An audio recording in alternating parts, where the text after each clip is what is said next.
ufise imyaka 18 kugera kuri 65 kirakuraba.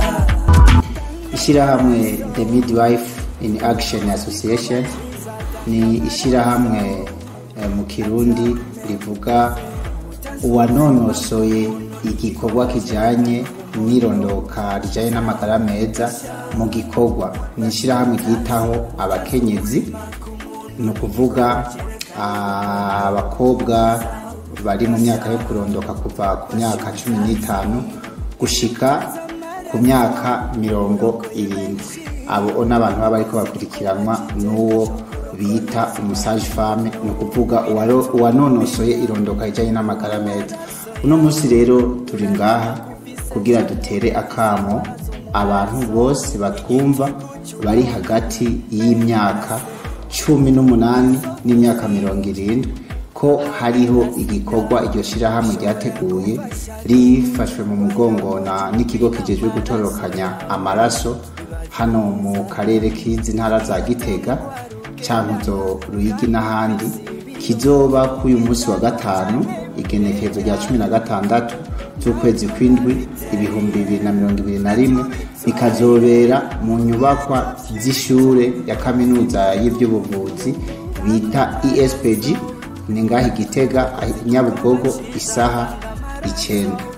Nuko ico gikorwa naco kikazoba mu mvo z'uko abapfasoni benshi twasanze bakenera amaraso mu bihe byo kwibaruka, canke abantu bagize isanganya, canke abana bari munsi y'imyaka 5, cane bivuye ku ngwara ya malaria.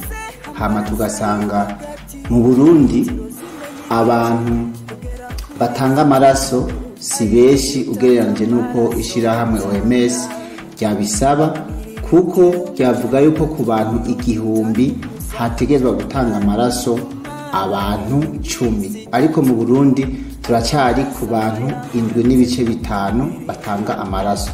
Si bibi cyane mugabo turiko turakora kugira abantu bose bavyiyumvemo, hanyuma ivyo biharuro biduge.